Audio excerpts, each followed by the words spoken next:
उपमुख्यमंत्र्यांबद्दल कामरांनी असं वक्तव्य करणं चुकीचं आहे. कुणाल कामराने माफी मागितली पाहिजे अशी सूचना मुख्यमंत्री देवेंद्र फडणवीसांनी दिली आहे. तर संविधानाने प्रत्येकाला बोलण्याचा अधिकार दिलाय, पण विचार करून बोललं पाहिजे अशी प्रतिक्रिया उपमुख्यमंत्री अजित पवार यांनी दिली आहे. तसंच कुणाल कामरावरती कायद्यानुसार कठोर कारवाई होईल अशी प्रतिक्रिया गृहराज्यमंत्री योगेश कदम यांनी दिली आहे. विधानसभेत सध्या मुख्यमंत्री बोलतायत, पाहूयात. सभागृहामध्ये जो विषय या ठिकाणी उपस्थित झालेला आहे तो अतिशय गंभीर आहे. आपण कोणीही अशा प्रकारच्या विचाराची नाही की कोणी आपल्या मताची अभिव्यक्ती करू नये. किंबहुना हास्य असेल, व्यंग असेल, याचा पुरस्कार करणारे आपण लोक आहोत. एखादं राजकीय व्यंग झालं तरी त्या व्यंगातनं आपण कधीही त्याला कुठला दुसरा रंग देण्याचा प्रयत्न केलेला नाही. अभिव्यक्तीचं स्वातंत्र्य देखील मानणाऱ्यांपैकी आपण आहोत. पण अभिव्यक्तीचं स्वातंत्र्य हे जर स्वैराचाराकडे जात असेल तर मात्र ते काही मान्य होऊ शकणार नाही.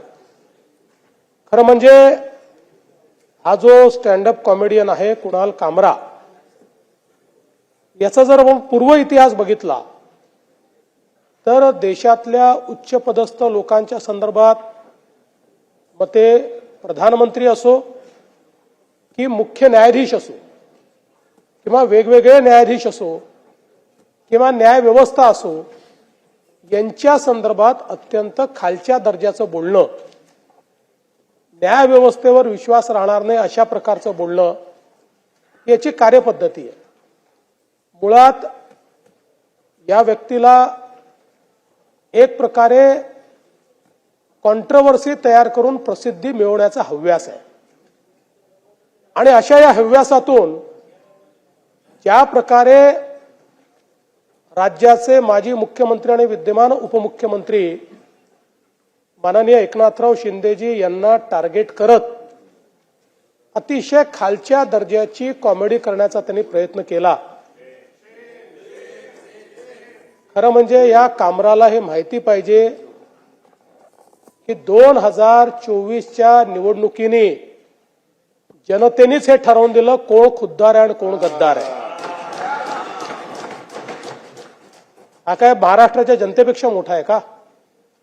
महाराष्ट्राच्या जनतेने हे दाखवून दिलं की हिंदू हृदय सम्राट शिवसेना प्रमुख बाळासाहेब ठाकरे यांचा विचारांचा वारसा कोणाकडे आहे, आणि तो वारसा एकनाथराव शिंदेजी यांच्या नेतृत्वात शिवसेनेला त्यांनी दिला. आणि त्यानंतर अशा प्रकारे सुपारी घेऊन जर कोणी काम करत असेल, मला आश्चर्य वाटतं की तुमचे माझे मतभेद असू शकतात, राजकीय मतभेदही असू शकतात, पण राज्यातल्या एखाद्या उच्चपदस्थ नेत्याबद्दल, ज्या नेत्याबद्दल राज्यातल्या जनतेमध्ये आदरभाव आहे, अशा नेत्याबद्दल इतक्या खालच्या दर्जाला जाऊन कोणीतरी बोलतो.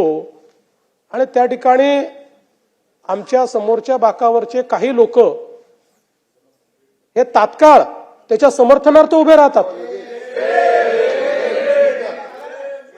लगेच एकाचं ट्विट येतं, दुसऱ्याचा क्लिप येते, चौथ्याची क्लिप येते. हे काय कामराशी ठरवून चाललेलं आहे का कामराला तुम्ही सुपारी दिली आहे, असा प्रश्न विचारण्याची वेळ या ठिकाणी आलेली आहे.